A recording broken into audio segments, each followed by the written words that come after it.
Boa noite, meus queridos amigos do Facebook. Sou a amiga Carol Rezende, aqui mais uma vez nas nossas transmissões ao vivo, que sempre fazem grande sucesso nas redes sociais, gente.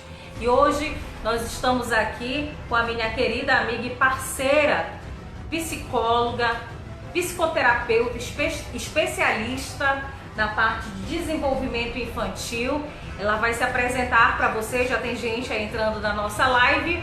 E eu quero aqui, gente, convidar a doutora Paloma Cavalcante, que é uma excelente profissional. E nós estamos fazendo, gente, essa transmissão ao vivo para trazer esclarecimentos, para trazer luz e para debatermos um tema de tão importância, relevância, que ainda há muito pudor em muitas situações e na nossa sociedade se escondem, tem-se vergonha de falar sobre o abuso e a exploração sexual de crianças e adolescentes. Desde já desejando aqui boa noite para o Celestino e para o André Carvalho, que estão na nossa live. Então, doutora Paloma, eu gostaria que, em primeiro lugar, de agradecer por ter vindo aqui no nosso escritório, está compartilhando aqui e trazendo luz, como aquilo que a gente estava comentando aqui nos bastidores. Falar de abuso sexual de crianças e adolescentes, falar da exploração sexual não é um tema fácil de se falar. É muito delicado, requer coragem, requer ousadia. Mas, gente, é preciso mexer na ferida, é preciso mostrar que sim, crianças, adolescentes estão constantemente sofrendo abuso sexual, sofrendo exploração sexual, em especial aqui no nosso estado do Pará. Mas, doutora Paloma, eu gostaria também de ressaltar, como nós estávamos comentando, que a maioria dos casos de abuso sexual e de exploração sexual, principalmente o abuso, acontece aonde? No local onde a criança e o adolescente, supostamente, ele deveria receber proteção. Ele deveria receber amor, deveria receber carinho, apoio da sua família. Mas o que nós temos aí são vozes silenciadas, vozes que ao invés de calar a boca do agressor, do abusador, e a gente já vai entender, você que está entrando na nossa live não pode perder, porque a gente vai falar do perfil psicológico do abusador, quem é esse abusador, quem é essa pessoa que explora sexualmente crianças e adolescentes, que deveriam estar sendo protegidas e amadas no seu seio familiar, deveriam estar nas escolas. Desejar boa noite para o Moisés Ferreira, que está falando boa noite em nome do Grupo União e Força, técnicos e estudantes de enfermagem, parabenizar esse grande trabalho através da comunicação e essa terra de grande importância para a nossa sociedade, que é Carol Rezende. Muito obrigada, meu amigo Moisés do Grupo União e Força, que está entrando aí na nossa live agora. Moisés, essa mulher é a voz do povo, de ponta a ponta do estado do Pará. Obrigada pelas palavras, Moisés. Gente, você vai aprender hoje nessa live, você que está entrando aí, minha amiga Silmara de Canaã dos Carajás, como é o perfil psicológico desse abusador. O que leva um homem ou uma mulher, porque toda vez quando a gente fala de abuso sexual, a maioria das vezes a gente automaticamente atribui a imagem da figura masculina, mas também há mulheres que abusam sexualmente de crianças e adolescentes. E para isso a gente vai conversar com ela, que tem um currículo extenso, é especialista nessa área, doutora Paloma Cavalcante, que se prontificou a ser uma amiga, parceira dos comunicadores do estado do Pará, através da Federação Nacional dos Comunicadores, e a gente vai entender agora, você que está entrando aí nessa live, vai curtindo, vai dizendo de onde você está assistindo, gente, vai deixando o teu like, vai curtindo aí, colocando o amei, vai compartilhando, vai enviando para outras pessoas, porque hoje essa live promete bombar. Nós vamos romper, gente, fronteiras, e nós vamos tocar na ferida, nós vamos falar daquilo que muitas das vezes, mamãe mãe, papai, fulano de tal tentou pegar nas minhas partes, tentou passar a mão em mim. E muitos pais, sabe, que fazem, meu filho, isso é coisa da tua cabeça, fica calado, tá falando besteira. Ou então já tem histórias que a gente acontece aqui, doutora Paloma, que quando a menina vai falar que isso acontece, sabe que o pai, a mãe, o avô, a avó faz? Dá uma surra, manda calar a boca. E nós estamos nos colocando aqui como porta-vozes. Nós estamos nos colocando aqui, gente, como uma voz ativa, não uma voz de opressão, mas uma voz que realmente vai falar daquilo que está incomodando, que muitos queriam que a gente tivesse calado. Mas a doutora Paloma hoje vai compartilhar seus conhecimentos de psicologia para dizer como é o perfil psicológico desse abusador. Doutora Paloma, boa noite, obrigada pela participação, obrigada pela disponibilidade de ter saído do seu lar, da sua casa e nos prestar aqui essa entrevista, que tem pessoas do estado do Pará todo aqui acompanhando.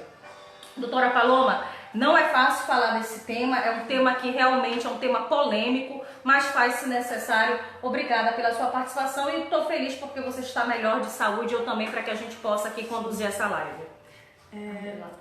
Boa noite, meu nome é Paloma, como a Carol havia falado. Agradeço o convite, acredito que é uma oportunidade única de estarmos conversando, debatendo sobre a temática. Sou formada já há 11 anos, mas sendo 5 anos desses 11 com experiência na área de proteção à criança e ao adolescente. E eu trabalho já, a minha primeira experiência, só resumindo um pouco, a minha primeira experiência foi no estado de São Paulo, onde fazíamos atendimentos justamente com crianças e adolescentes vítimas e também adolescentes que eram agressores.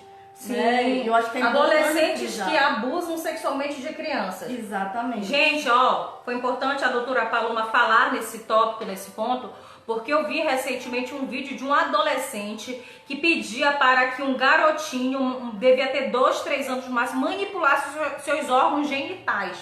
Horrendo, horrendo, jogar isso num grupo do Facebook, é bárbaro. Mas, e aí, doutora? A gente está falando aqui muito. Primeiro vamos começar a falar. Eu queria que você contextualizasse. Onde que começa? Como é que é o perfil psicológico desse abusador? O que leva uma pessoa, gente, a Silmara está comentando aí, boa noite, Carol. Tema muito bem ressaltado. Parabéns, doutora Paloma, pela sua presença. A Silmara, que está nos acompanhando lá de Canaã dos Carajás, no sul do Pará. Vou logo perguntar direto ao ponto. Gente, você quer saber? Eu quero saber. Qual é o perfil psicológico de um abusador? Existe diferença entre pedófilo e abusador? Então a doutora Paloma já vai responder essas duas perguntas pra gente. Primeira, qual a diferença entre um abusador e um pedófilo? E qual é o perfil psicológico dessas pessoas que tomam essas atitudes horrendas em querer sentir prazer em relação sexual com crianças e adolescentes? Primeiramente, Carol, e pessoas que estão visualizando essa live, é importante a gente fazer uma diferenciação. O que é um abusador e o que é um pedófilo. Qualquer pessoa pode ser um abusador. Não existe um contexto, lógico, tem fatores que podem levar aquela tendência ao abuso. Por exemplo, quando eu dei o exemplo da questão de um adolescente que agrediu uma outra criança. O perfil normalmente ele foi também abusado e aí ele acaba reproduzindo aquele comportamento. Correto? Né? O agressor, qualquer homem ou qualquer mulher ou qualquer adolescente pode ser agressor, só que eles são vistos de formas distintas. Correto. Né? O pedófilo, ele tem um perfil específico. É uma pessoa que tem desejo sexual, prazer sexual, não só de tocar, mas de ver uma criança. Né? Certo. Os desejos sexuais são movidos pelo prazer de ver uma criança. E o abusador? O abusador, o agressor, ele não necessariamente vai só olhar para a criança e sentir desejo. Ele pode ter uma relação normal com, por exemplo, se o agressor é um homem, ele vai ter desejos sexuais normais, vai ter a sua parceira, mas de contrapartida ele também pode agredir, ser abusador de uma criança ou de um adolescente. E o pedófilo só sente desejo e prazer por criança. Que aí existe essa diferença. Entendi. Que é uma movimentação, é o fator psicológico perverso. Entendi. Né? O pedófilo. Ele não sente... Então, gente, só para entender. O pedófilo, ele não sente tesão, ele não sente prazer, ele não sente interesse sexual em pessoas da idade dele, do sexo oposto. Ele só sente tesão e prazer por crianças. E é o interessante a gente ressaltar também é que ele acredita que ele está fazendo bem para a criança. Barbaridade. Né? Na cabeça dele, ele está sendo um cuidador. Ele está fazendo um carinho que é permissivo, entre aspas. Por quê? Porque ele primeiro, ele gera na criança a confiança. Olha aí, gente, né? Fiquem atentos que olha qual é o perfil psicológico do pedófilo. O pedófilo, ele vai ganhar confiança das nossas crianças. E para ele ganhar a confiança de uma criança, ele vai ganhar a confiança primeiro de quem? Dos pais. Tô errada, doutora Paloma? Não está. Porque como é que eu vou chegar numa criança se eu não chegar nos pais? Ou na pessoa que é responsável por essa criança? Há uma estatística de que 70% dos abusadores, como a gente falou no início, são do contexto familiar. Ou seja, existe uma relação de confiança. Normalmente pai, mãe, padrasto, tio, pessoas que têm primos, avós, que tem esse contato, esse livre acesso à criança, à casa da criança e a confiança para levar, porque também essa porcentagem, ela também é vista em 70% que os abusos ocorrem tanto na casa da vítima quanto na casa do próprio agressor. Ou seja, gente, 70% nós estamos falando que em cada 10 casos, 7 acontecem na casa da criança ou na casa do abusador. Então, gente, para vocês verem que o abuso sexual, a pedofilia que nós aprendemos, já que a diferença entre pedófilo e abusador, vai acontecer num contexto, no seio familiar. E aí, doutora Paloma, eu queria lhe falar uma coisa, que eu sou revoltada. Porque quando a criança chega para falar para a mãe ou pai, acha que a criança está mentindo, que a criança está fantasiando. Porque, gente, a pessoa ela vai olhar para aquela pessoa e dizer, mas o fulano não, nunca ele faria isso. Sim. A criança, você vai falar, fulana não, ela jamais faria. Criança inventa. É possível criança criar sem ter um rastro de possibilidade, uma história infundada que o fulano tentou passar a mão nela, tentou pegar na calcinha ou fazer alguma coisa? A gente sabe que a criança ela passa por um processo de fantasia. Entretanto, quando se trata de abuso, de violência, ela dá detalhes, né? Olha aí, gente, fiquem atentos. Que então podem diferenciar de uma fantasia. Certo. Né? Existe essa distinção. Né? A questão da faixa etária, tem outros vieses que é a questão que as pessoas às vezes se utilizam, que o abuso sexual às vezes é utilizado num contexto de disputa entre pais. Também a gente tem que ter esse cuidado, porque os especialistas estão para isso, para avaliar até que ponto é real e até que ponto é criação. Entendi. Não é criação da criança. Mas a maioria das vezes a criança ela não inventa do nada a história. Não existe essa possibilidade de inventar do nada. Sempre há uma fundamentação quando ela realmente está sofrendo todo tipo de violência. Eu não falo só sexual, mas eu falo de violência física, psicológica. A psicológica é um pouco mais difícil de ela conseguir identificar, mas as outras violências ela sempre vai manifestar, às vezes nem no verbal ela vai manifestar, dependendo da idade. Ela vai manifestar no comportamento. A criança que tem um rendimento escolar olha aí, gente, fiquem atentos então já aproveitando que você está entrando nesse ponto, doutora, Eu vou perguntar para a doutora Paloma e para você que está agora acompanhando essa live, vai mandando tua pergunta, vai curtindo. Quais são as características, quais são os comportamentos que a criança manifesta que dão a entender que essa criança, principalmente quem já é mãe ou pai separado, que não tem o controle absoluto de onde a criança está, o que ela está fazendo, isso gera uma grande insegurança e frustração para os pais, porque veja bem, você que não mora mais com seu cônjuge, você que é separado, você não sabe. Então a criança está sob a responsabilidade e a tutela do pai, quando está com o pai ou com a mãe. Exato. Então eu perco o controle total sobre a proteção dos meus filhos. Mas e aí?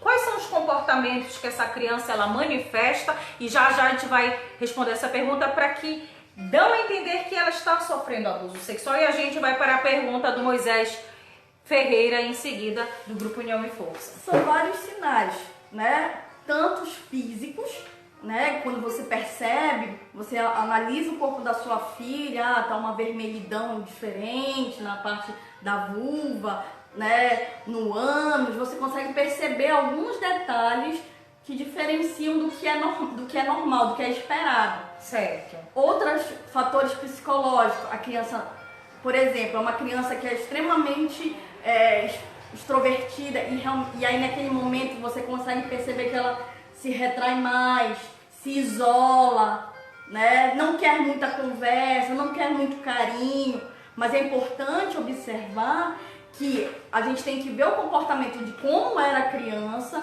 e como passou a essa mudança, né? Não adianta a gente falar, a criança ela é muito introvertida, mas tem crianças que são introvertidas por outros motivos. Mas a gente conseguir diferenciar quando aquele comportamento que não é observado rotineiramente, que está diferente, dá aquela atenção. A criança que tira boas notas na escola e de repente baixa a frequência, as notas, perde interesse. Aquela criança que tinha maior dinâmica com outras, ela perde interesse de estar com outras crianças. Crianças que têm medo de adultos, da figura de repente do agressor, acha estranho, começa a observar que aquela criança está com um comportamento diferente. Às vezes não é nem só com um agressor especificamente, mas com pessoas adultas do sexo feminino ou do sexo masculino. Comecem a perceber, são vários sinais. Pois podendo falar todos aqui. Mas é importante a gente estar atentos, né? Sim. Então vamos lá, vamos à pergunta do Moisés Ferreira. Uma pergunta, como ficam os casos dos homens, muito boa a pergunta dele, de maior idade que se envolvem com meninas de 13, 14, 15, que é a faixa etária da adolescência. Sim. Nos anos que começam um relacionamento com o consentimento dos pais e depois que a jovem ou adolescente engravida, ele abandona e não dá nada. Como fica essa situação de abuso, já que é menor e incapaz? Olha, é complicado, né? Eu já atendi várias situações semelhantes a essas e a gente tem que ter um certo cuidado. Por quê? Porque a lei, ela prevê que abaixo de 12 anos, né, é estupro de vulnerável. Abaixo de 12? De 12. A criança abaixo de 12 anos é estupro de vulnerável. Qualquer idade que vai manter relação sexual consentida ou não, porque ela não tem um discernimento.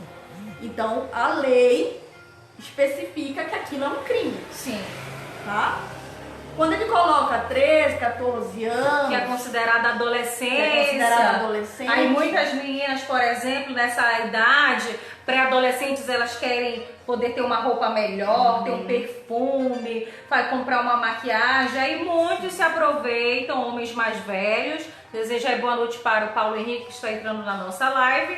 Que essa criança ou essa adolescente, ela é desprovida de recursos financeiros para tentar seduzi-la para ter relação sexual com essa adolescente. Isso acontece muito exatamente nas periferias da cidade, às vezes até nos interiores do Pará, né? A gente sabe que no Marajó não sei especificamente que cidade do Marajó, as meninas elas fazem essa troca. Há uma exploração sexual com consentimento, entre aspas, dos pais, que também estão sendo coniventes com esse crime.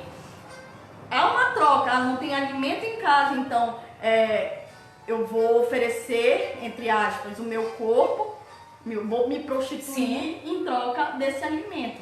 E que muitas vezes são coniventes, ou a maioria das vezes são coniventes. E nesse caso é crime? É um crime. Então, veja bem, um homem mais velho se relacionar com um adolescente de 13, 14, 15, 16 anos, ainda que seja com consentimento dos pais. Entretanto, a gente tem que ressaltar também que existe uma cultura, né? E o que é aceitável na nossa cultura? Né? No Pará, normalmente no interior, eu já ouvi casos que o pai abusava sexualmente de todas as filhas. E aí ninguém interferia, porque era algo cultural. É por isso que a gente tem que quebrar esse paradigma cultural. Né? Porque assim, se a justiça for... Porque no caso o parâmetro não pode ser a cultura, tem que ser a lei. É a lei. Só que infelizmente essa denúncia, os casos dessas denúncias não acontecem justamente por causa dessa cultura, em achar que aquilo é normal. Que na verdade nós temos que fazer justamente essa a nossa ideia, fazer um processo de reconstrução. De informação, conscientização, que não é normal. O Paulo Henrique está falando, boa noite minha querida, parabéns pelo trabalho e as orientações exigem responsabilidade de todos. Com certeza. Fale de onde você está assistindo a nossa live. Gente, não é normal um homem ter relação sexual com adolescente de 13, 14, 15 anos. Muitos se aproveitam da questão da condição financeira dessa adolescente para obter ganho sexual em troca. Como você citou, infelizmente, tem dados comprovados que, infelizmente, aqui no estado do Pará, onde se acontecem os maiores casos de exploração sexual, infelizmente, apesar de ser lindo, eu estive lá em várias cidades, o arquipélago do Marajó tem um grande potencial turístico, econômico, agrícola, pecuário, mas infelizmente ainda tem situações de embarcações e se aproveitam que aquelas rabetas vão se chegando. Exatamente. E pais, até mesmo a menina vai em busca de às vezes trocar por causa de um óleo, por causa de uma comida, um dinheiro. Então, gente, é uma situação triste e lamentável. E é crime. E é crime, gente. Vale ressaltar, é crime. Denuncie, não se cale. Então, voltando, Paloma, para o perfil psicológico, a gente já entendeu aqui o que leva um homem a sentir atração sexual por crianças, a cometer. Qual é esse perfil psicológico do abusador? Pois é, como eu havia feito a distinção. Se você está me perguntando sobre o pedófilo propriamente dito, existe uma pulsão de personalidade, é um movimento, é uma estrutura, melhor dizendo, uma estrutura de personalidade de perversidade, que é a motivação que faz aquele homem ter o desejo sexual só por crianças. Existe até assim filmes que mostram claramente. O Lenhador é um filme que é interessante o público ver, que retrata justamente isso. Existe uma atração apenas às vezes só de ver, já causa o desejo sexual, o gozo. A pessoa já nasce assim ou ela... Não, é estrutural. É estrutural. Não quer dizer que não existam fatores genéticos, isso eu não posso afirmar. Mas existe um fator primordial que é o fator social. Ele vai se construindo. O que é a nossa personalidade? A construção social que nós adquirimos com as nossas relações. Primeiro as relações familiares e posteriormente as demais outras relações. Então é essa construção, né, psíquica de personalidade é que é construído esse pedófilo. O agressor é um pouco diferenciado, porque ele pode ter sido violentado e reproduzir essa violência. Ele não tem muito parâmetro. Criança, por exemplo, aquele rapaz que falou, o senhor que falou que meninas de 13, 14 anos, um homem mais velho sentir prazer, mas aí a pergunta, ele só sente prazer olhando aquela criança ou ele sente prazer com outras mulheres. Ou ele tem prazer sexual com outras mulheres da faixa etária dele. A gente tem que ter esse cuidado. Que aí o agressor, ele tem uma personalidade agressiva, às vezes violenta, mas não necessariamente. Às vezes ele é, por exemplo, uma pessoa que, vamos dizer, socialmente convive normalmente na sociedade. Ninguém diz que ele ele pode ter essa predisposição, essa motivação sexual. Tanto que ele tem um relacionamento amoroso com pessoas da idade dele, mas existe também o desejo sexual por uma menina de 16, uma menina de 15 anos. Entendi. E doutora Paloma, eu queria fazer uma pergunta aqui para ela também, muito importante, tirando um pouco o foco do pedófilo e do abusador, desse perfil psicológico. Eu queria saber as consequências para a criança e para o adolescente que foram vítimas de abuso sexual. Que consequências vai trazer, tanto no âmbito psicológico, emocional, como essa criança ou esse adolescente que sofreu abuso sexual na infância ou na adolescência, como é que ele vai ser, que adulto ele vai ser? Como é que ele vai lidar com a vida, com as emoções? Qual vai ser esse perfil psicológico de uma pessoa que foi, infelizmente, vítima de abuso sexual? Assim, não tem como só fechar em uma característica, são várias, né? E é muito relativo também. Por exemplo, se essa criança, esse adolescente, durante o percurso da violência, a frequência dessa violência, como foi essa violência, tudo isso também vai ser um fator que pode trazer consequências moderadas e graves. Certo. Muitas vezes, crianças e adolescentes tentam suicídio. Olha só, gente, é importante nós ressaltar o que a doutora Paloma está comentando. Crianças ou adolescentes que foram vítimas de abuso sexual têm uma tendência ao suicídio. Outro fator de se automutilar, porque a criança ou adolescente se sente culpada por ter sido objeto de desejo de um adulto. Lidar com a culpa. Lidando com a culpa. Como é essa automutilação? Olha, eu já atendi casos que a adolescente cortou os pulsos, a adolescente constantemente cortava a parte da virilha próximo à vulva. Então, assim, ela precisava, na concepção dela, psicologicamente alterada, ela achava que se ela se automutilasse, ela estaria se punindo, como eu posso dizer, diminuindo, tentando aliviar também essa dor, porque essa dor não é algo palpável, né? É uma dor interna. Sim. Que às vezes ela se manifesta, ela quer colocar no físico para haver um alívio daquela dor. Olha só, gente, olha quanto a gente está aprendendo nessa live. As consequências de uma criança ou um adolescente que foi vítima de abuso sexual tem tendência ao suicídio. Outra característica é um adulto que provavelmente, um jovem, irá se automutilar, se cortar, se punir. O que mais, doutora?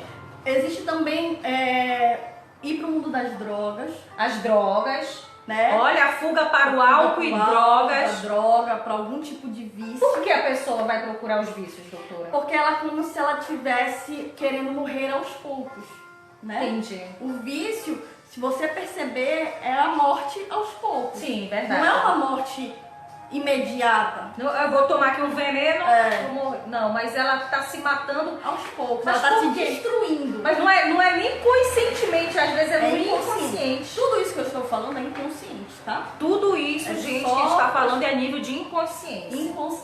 Inconsciente. Tipo assim, esse funcionamento, isso que eu tô explicando, gera isso no inconsciente dela. Quando ela faz, ela acredita que em algum momento isso vai acabar, vai parar, vai cessar. A morte, né, a tentativa de suicídio, se machucar, como um alívio, e a morte como um fim daquela dor, né? A droga, às vezes também, dependendo de como foi esse abuso, por exemplo, meninos, adulto do sexo masculino que abusou sexualmente de um adolescente ou de uma criança, não é uma regra a questão do homossexualismo, mas pode ter uma tendência homoafetiva, né? Porque houve um estímulo e todo estímulo causa uma sensação. A gente sabe que existe a sensação de prazer, nosso corpo tem áreas erógenas, né? Sensíveis. Só que assim, a gente sabe que foi uma violência, foi uma agressão. A criança muitas vezes não entende aquilo como, eu sei que é algo errado, mas não sei o que é. Ela não consegue dicotomizar aquilo, ela não consegue nomear aquilo, aquela sensação. O adulto tem já essa racionalidade, entende que aquilo é um crime, que não é permissível. Mas para a criança, principalmente se vier de pessoas confiáveis. Poxa, se vier do meu padrasto, que eu vejo como um pai, ele ou até do próprio isso, pai. Ou do próprio pai, eu vejo isso. Do avô. De todas, né, de pessoas muito próximas, eu vejo isso. Fico confusa a minha mente. Porque eu amo aquela pessoa, mas ao mesmo tempo ela tá me causando um incômodo no meu corpo. Ela tá causando um mal-estar no meu corpo. Que eu não sei denominar o que é, mas eu sei que tá me causando mal.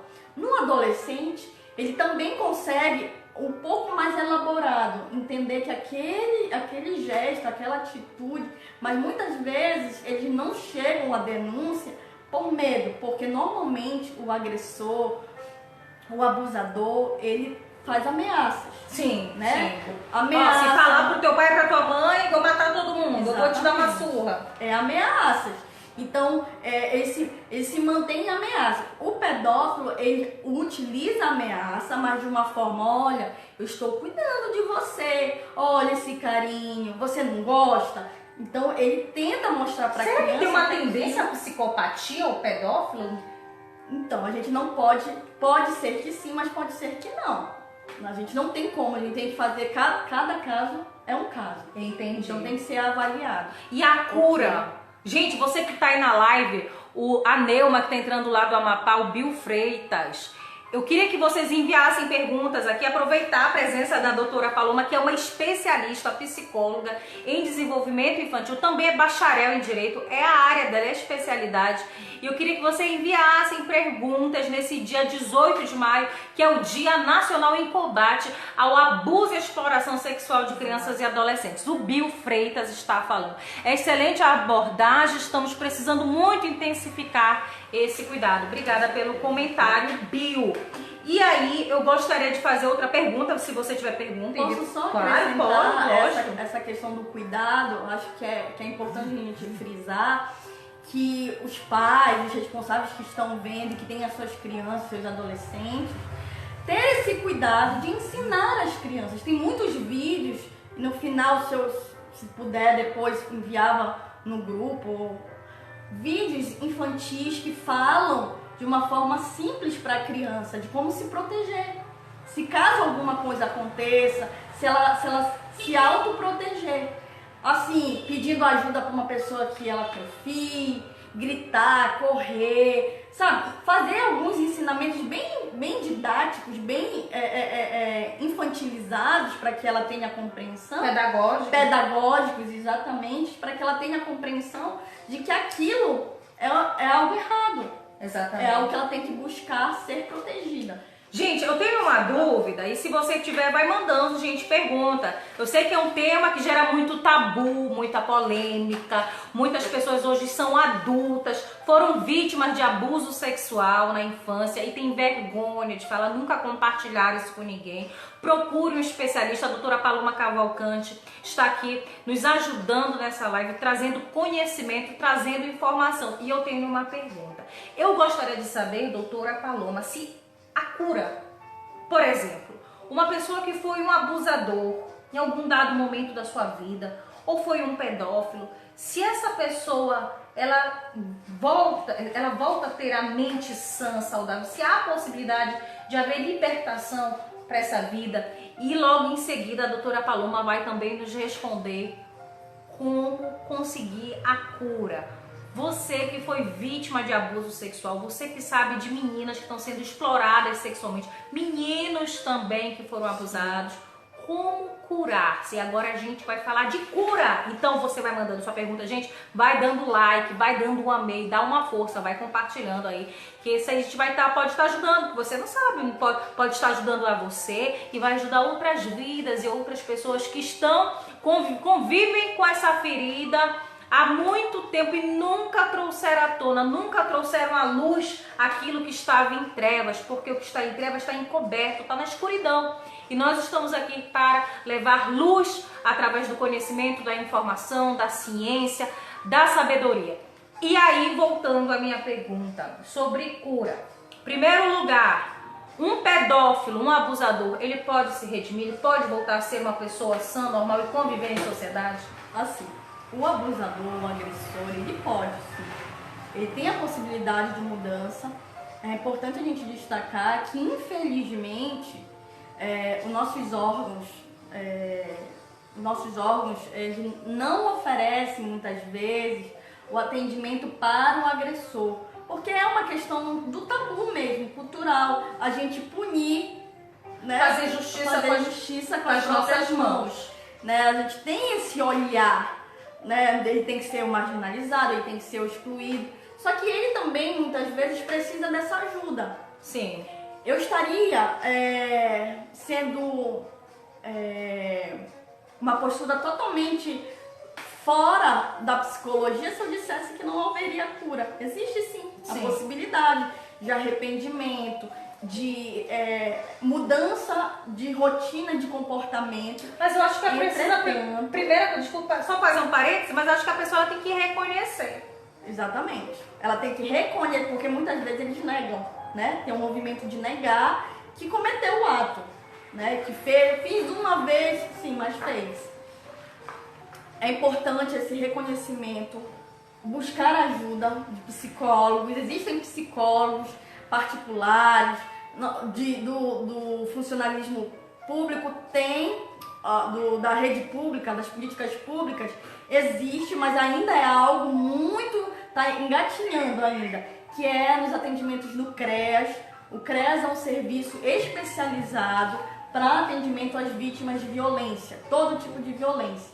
E também desse agressor. Ele precisa também ser reinserido, ressocializado na sociedade, porque ele tem possibilidade sim de mudança. Até onde eu sei, até onde tiver vida, há possibilidade de mudança. O pedófilo é que muda um pouco o quadro. Certo. A psicologia vê o pedófilo como a personalidade perversa, a motivação perversa. Não há essa estatística de cura. Por quê? Porque ele acredita que ele está fazendo bem. Ele não tem o entendimento que ele está fazendo mal. Então, se ele não tem o entendimento que ele está fazendo mal, por que ele mudaria? Então, por isso a gente tem que ter esse cuidado. Doutora, eu também fiquei sabendo uma informação que o pedófilo, isso que você está falando, o pedófilo ele nunca deixa de ser pedófilo. Eu ouvi isso em algum lugar agora, que a pessoa, ela comete a pedofilia, aí ela passa e ela vai buscar uma outra vítima. Isso é verdade? Que é da mesma faixa etária, por exemplo, tem casos que o pedófilo, a maioria, não, é todos os pedófilos, se sente atraída por uma criança, vamos dizer, faixa etária de 9, 10 anos. Sim. Né? Vamos supor, 9, 10 anos. Aquela criança, ela vai crescer e aí vai mudar o corpo dela. E aquele corpo infantil que era desejo, era prazer daquele pedófilo, não vai ser mais aos 13 anos. Então ele sai desse olhar da menina de 13, que ele abusava aos 9, aos 10, e vai olhar para crianças dessa faixa etária de 9 a 10 anos. Gente, é muita informação, muito conteúdo.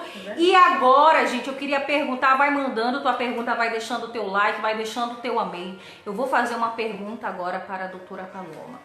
Talvez você conhece alguém, ou até você mesmo, foi vítima de abuso sexual. Você conhece meninas que foram exploradas sexualmente. ainda na infância ou na adolescência, meninos que foram abusados, situações que aconteceram até no seio do lar, entre primos, eu já ouvi casos, gente, barbaridade, mas eu já vi testemunho de irmão, é bárbaro, mas irmão mais velho que abusou de irmão mais novo. Bom, aconteceu isso. Vamos supor que essa criança, esse adolescente nunca falou isso até a faixa etária adulta, quando a pessoa ela já tem maior percepção de mundo, criou a coragem para falar. Doutora Paloma, como conseguir a cura? Como uma pessoa que foi vítima de abuso sexual, como uma adolescente, um adolescente que foi explorado sexualmente, muitos até falam assim, ó meu filho, vai lá, sobe no barquinho para dar para aquele marinheiro, porque a gente não vai ter o que comer amanhã. Coloca a responsabilidade. Ainda traz essa responsabilidade para criança e adolescente. Então, gente, agora, você que está assistindo essa live, vai dando um amém, vai dando curtir, vai compartilhar, porque a doutora Paloma agora, ela vai responder pra gente como alcançar a cura, o que fazer. Você que foi vítima de abuso sexual, você que conhece alguém que foi, isso não foi, tá na escuridão, nunca trouxe à tona com medo de trazer escândalo para a família, porque lembra, gente, que a gente falou no início da live que a maioria dos casos de abuso sexual e exploração acontecem onde no seio familiar, e nunca veio isso à tona porque o medo da vergonha e do escândalo. Mas as feridas ficam, as consequências ficam, como a doutora Paloma estava falando aqui. Pessoas que terão tendência ao suicídio, ao uso abusivo de álcool e drogas, à automutilação, ao medo, ao pânico, entre outras consequências. E agora, doutora, como encontrar a cura?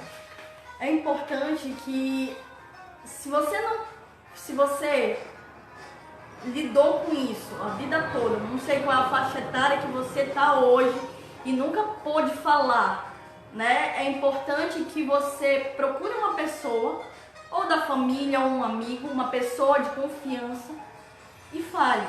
Mas é importante também que se busque terapia, processo terapêutico, né? Para que esses fantasmas, entre aspas, venham à tona, certo? Né? Para que esses medos, essas dores venham à tona, para que você seja curado. Muitas vezes eu atendo casos que a mãe foi vítima e ela só falou a partir do atendimento da filha, que também foi vítima de violência. Olha só, nunca teve você já atendeu eu atendi várias, não foram Olha só o que ela está vez, falando, que ela atendeu uma criança que a mãe levou porque a filha estava sendo vítima de abuso sexual e a mãe acabou na consulta chegando e falando que ela também tinha sido, que nunca tinha compartilhado. E eu lembrei, gente, agora me veio à mente uma pergunta maravilhosa que eu queria fazer para você. Mulheres, vamos colocar aqui caso, mulheres ou meninos que foram vítimas de abuso sexual, quando vão casar, ter relação sexual com seu parceiro, tem bloqueio na hora de ter relação sexual com seus parceiros e com seus cônjuges? Não é uma regra também, né? Dependendo de como foi esse abuso, pode sim ter esse bloqueio, né? Se esse abuso houve, não necessariamente tenha tido penetração ou não, ou só o toque, que já é o abuso, porque eu não estou dizendo que, por exemplo, se você sofreu alguma violência, o toque para ti foi fundamental para te desorganizar. Sim, desequilibrar. E para mim, a penetração não foi tão... Eu consegui elaborar. Então é muito relativo. Então não existe um parâmetro, né, de que como vai ser se a violência for mais dolorosa do que outra, né? Desculpa, a pergunta era sobre o bloqueio sexual. A criança ou adolescente foi vítima de abuso sexual, vamos supor, essa pessoa foi abusada a infância toda, aí ela casa, aí ela vai ter relação sexual com o companheiro ou a companheira dela. Acontece dessa pessoa ela ter bloqueios na hora da relação? Pode ser que sim, pode ser que não. Assim, existe, como eu estou lhe falando, existe essa possibilidade de haver, porque ela pode estar relembrando alguma coisa, pode relembrar aquela situação de violência.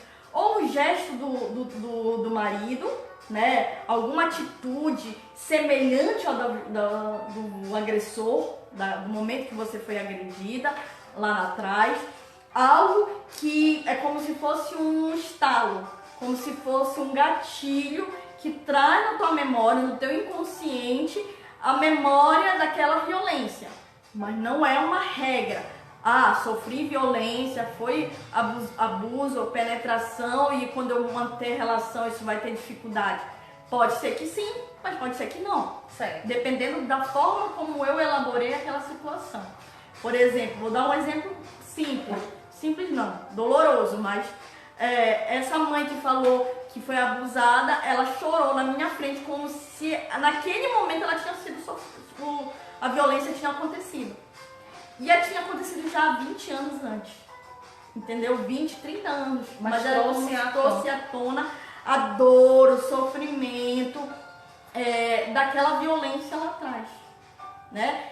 Pessoas que sofreram violências, que eu fui abusada por um estranho. Primeiro eu fui abusada por um tio, aí depois eu fui abusada por um estranho.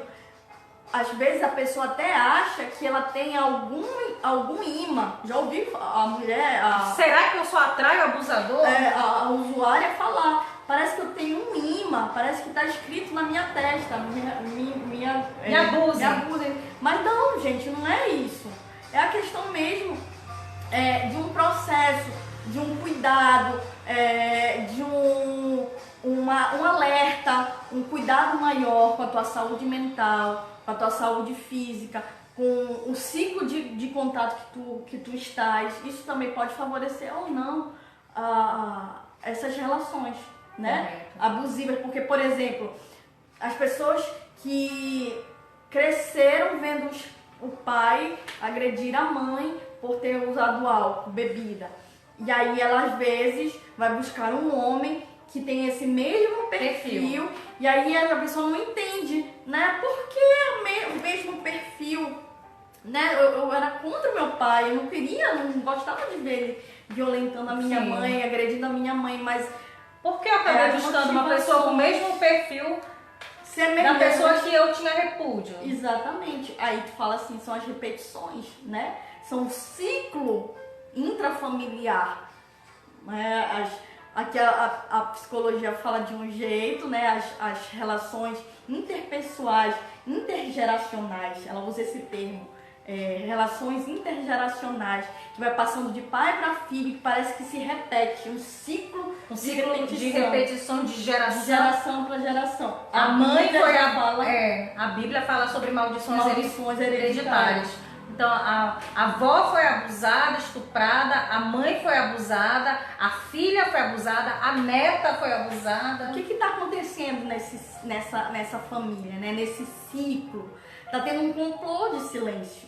Porque não está saindo, não está tendo denúncia, está ficando só na família. Olha, você tem que aceitar, porque aconteceu com a minha avó, aconteceu com a minha mãe, e vai acontecer. E aí eu atendi também alguns casos, por exemplo, que aconteceu o avô abusou dos netos e o neto mais velho abusou do primo, que tinha na época 9 anos, só que a mãe não aceitou e foi e denunciou e criou toda uma polêmica, uma situação, né? Que realmente requer muita coragem, ousadia e atitude de enfrentar a família, falar sim se acontecer na sua casa. Se você conhece um amigo ou uma amiga, você, se for jovem, adolescente, estiver assistindo essa live, procure um professor, procure um coordenador, uma pessoa de confiança que vai te ajudar, gente, a sair dessa situação de opressão, essa situação de cativo, porque são situações de cativeiro.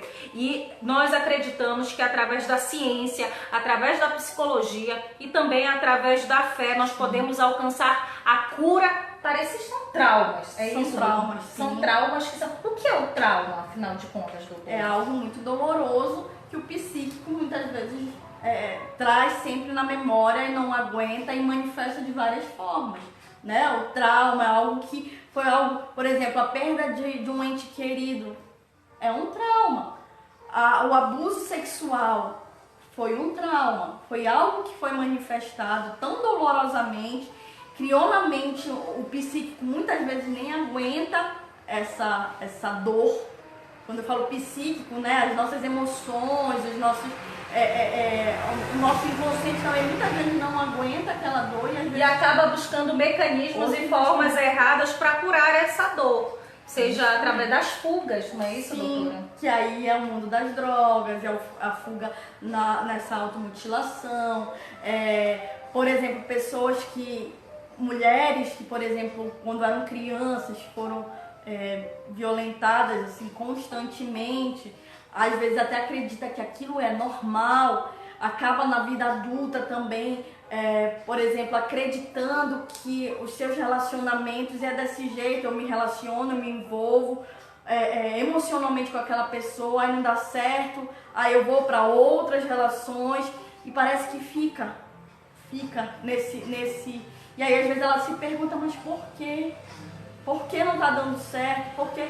E aí tem esse trauma aí, né? Que ficou, que às vezes se instalou e que nas suas relações esse processo se manifestou.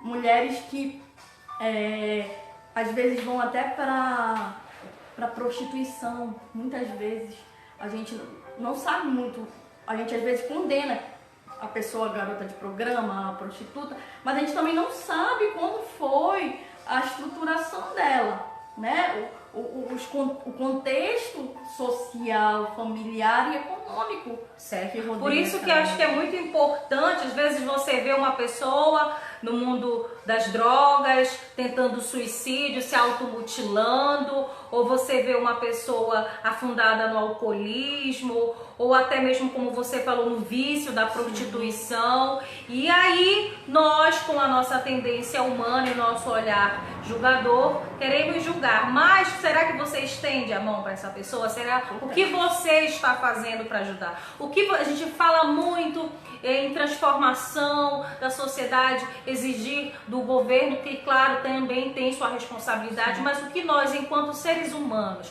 o que nós, enquanto sociedade, o que nós, enquanto cristãos, como uma sociedade cristã ocidental, o que nós estamos fazendo para manifestar o amor? Se a gente está, como você falou, se a gente está olhando aquela pessoa, julgando pela história de vida, julgando pelo que ela está vivendo, ou a gente está estendendo a mão dizendo, olha, eu sei que foi doloroso, mas eu tô aqui para te ajudar. Para te ajudar. E a psicologia pode ser uma grande aliada nesse processo, e é uma grande aliada nesse processo de cura, nesse processo de restauração. Porque o que é restauração? É a gente trazer ao estado natural. É você pegar quando um quadro ele vai ser restaurado. Então significa que ele tinha um estado anterior que não é aquele estado normal, mas que foi deturpado, que foi tá sujo. Existe uma essência, né? Existe uma essência, muito bem. Então a psicologia ela é uma grande aliada, que é uma ciência, mas também Deus ele tem esse poder de nos libertar e nos curar. Mas acima de tudo, gente, nós não vamos conseguir isso se a gente não trazer à tona, se nós não nos colocarmos como porta-vozes de crianças, de adolescentes que estão sendo oprimidos em seus lares, oprimidos pelas suas famílias. Você que está assistindo essa live do interior do estado, não se cale, ou até mesmo aqui na capital paraense, que mora em situações, e vale ressaltar, gente, que não, a pedofilia ou abuso sexual, ela não escolhe classe social, ela não escolhe raça, cor de pele. E falando nisso, eu gostaria que a doutora abrisse para mim sobre um pouquinho o histórico. Por que o dia 18 de maio é lembrado como o Dia de Combate Nacional ao Abuso e Exploração Sexual Infantil? Então, gente, eu vou ler aqui rapidamente sobre esse dia, que se instituiu uma lei federal 9.970/00, que foi uma conquista que demarca a luta pelos direitos humanos de crianças e adolescentes em território brasileiro, que já alcançou muitos municípios. E, gente, sabe por que esse dia 18 de maio? Porque na cidade de Vitória, capital do Espírito Santo, um crime bárbaro, conhecido como o caso Araceli. Esse era o nome da menina que tinha apenas 8 anos de idade. 8 aninhos, Araceli tinha, gente, quando ela foi brutalmente raptada, estuprada, morta por jovens de classe média alta, para vocês verem. Jovens de classe média alta, pessoas que teoricamente deveriam ter instrução, conhecimento, que tinham tudo, não tinha motivo para fazer isso com uma criança, mas raptaram e estupraram a pobre Araceli, que só tinha 8 anos de idade.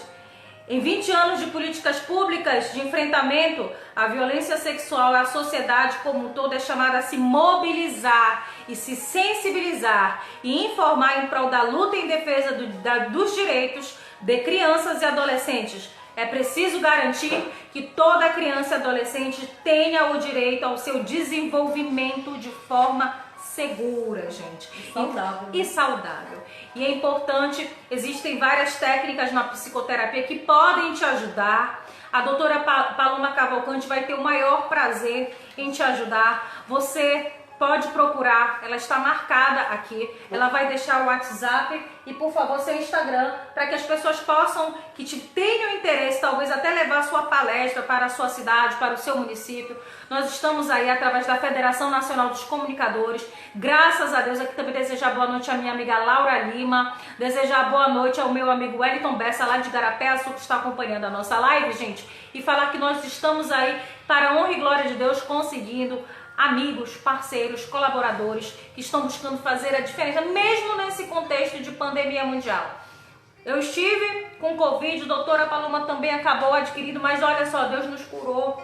E a gente está aqui de pé, a gente está aqui para fazer essa live usando os recursos que nós temos em nossas mãos, levando o nosso conhecimento, disponibilizando o nosso tempo para levar luz. E eu tenho certeza que o sucesso dessa live, como eu sempre falo, o sucesso não é pela quantidade, pelo número, gente. É se você conseguir mudar, nem que seja a vida de uma única pessoa, resgatar uma alma, uma vida, uma pessoa que vai ser liberta dessa situação de cativo. Ou você que é adulto e nunca trouxe isso à tona, nunca compartilhou isso com ninguém. Você às vezes tem comportamentos e problemas de relacionamentos que não sabe por que você é assim, não sabe por que você tem dificuldade, sabe por quê?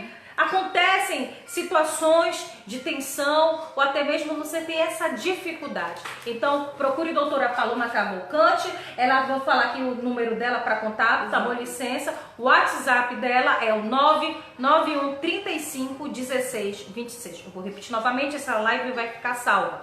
991 35 16 26. Também tem o Instagram @Paloma Cavalcante, ela está marcada aqui. Eu quero aqui agradecer a todos que ficaram até o fim nessa live, desejar boa noite e que a gente possa, não põe lá, talvez vocês, mas eu não tenho recurso, eu não tenho dinheiro, o que eu posso fazer? Você pode ser um porta-voz, você pode criar uma causa, se engaje em projeto, venha participar da FENACOM, a Federação Nacional dos Comunicadores, saiba como você pode se engajar em projetos sociais e fazer a diferença na vida de alguém. Eu quero aqui também agradecer demais o grande líder Moisés Ferreira, presidente do Grupo União e Força, que vai estar também fazendo uma live conosco.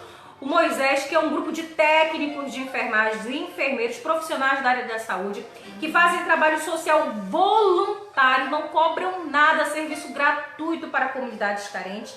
E quantos casos, né, gente? Lamentável, uma vez eu estive na Ilha do Mosqueiro, um menino havia sido estuprado, o seu ânus estava sangrando muito, e quem vai fazer esses primeiros cuidados? São os nossos técnicos de enfermagem, gente. Então, parabéns à classe dos técnicos de enfermagem.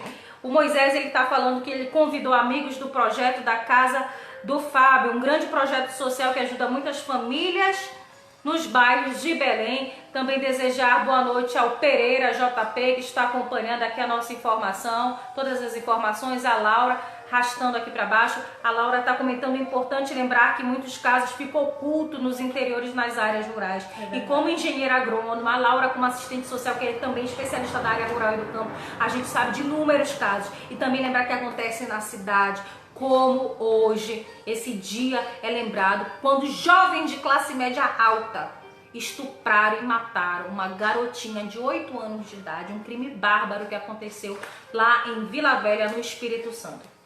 Doutora Paloma Cavalcante, você gostaria de fazer suas considerações finais? Sim, eu gostaria de agradecer a oportunidade. Eu acredito que essa troca, esse debate, essas experiências, elas enriquecem, tanto como profissional, como pessoa também. agradecer a participação de todos. Sim. Acredito que tenha agregado, acrescentado na vida de cada um.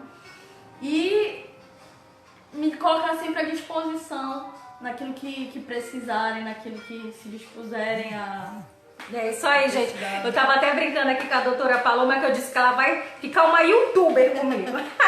Logo, logo eu tenho certeza que ela vai estar também criando seu canal aí no YouTube, disponibilizando conteúdo, informação e pra gente entender o quanto é importante o estudo da psicologia, gente.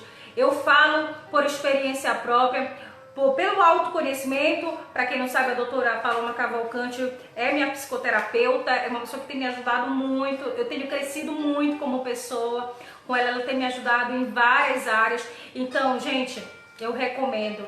Ela é baixinha, mas enfim, essa baixinha, além de ser uma mulher cristã, temente a Deus, é uma mulher que tem princípios ligados a Deus mesmo, uma mulher que a gente sente luz, essa paz perto dela, mas também uma grande profissional, uma psicoterapeuta especializada, uma pessoa que tem mais de 10 anos aí na área de psicologia, e a gente agradece demais a participação de cada um de vocês. Só rapidinho. Sim.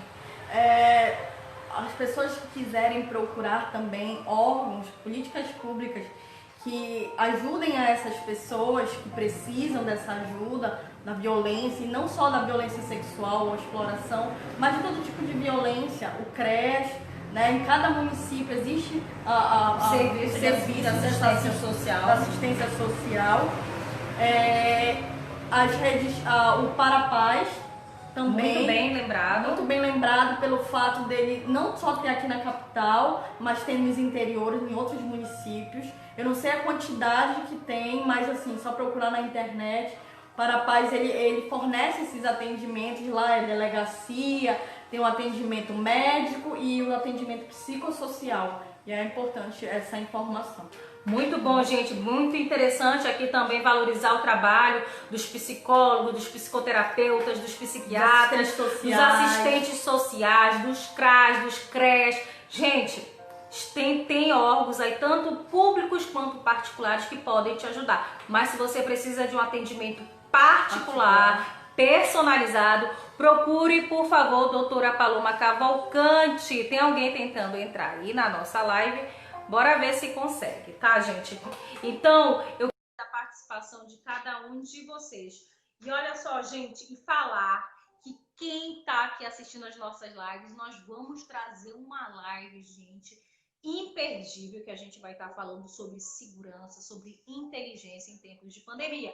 E o Moisés, do Grupo União e Força, que é um grande grupo, gente, eles fazem um mutirão de palestras, aferição de pressão arterial, vários serviços ligados à área da saúde. Eles atendem comunidades ribeirinhas, áreas carentes. Eles já se colocaram à disposição. Carol, para onde você for, a gente vai.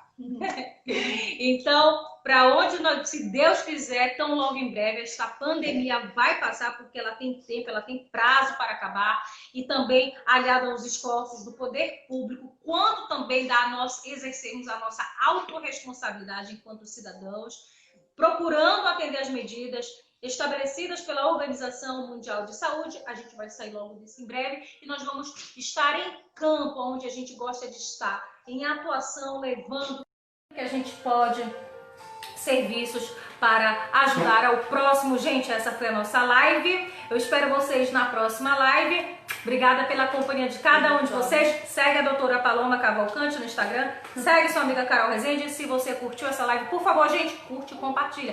Pode ajudar muita gente. Eu gostei dessa live. Vocês gostaram? Eu gostei muito. Então a gente vai continuar falando muito mais de temas ligados à psicologia aqui através da nossa live. Tchau!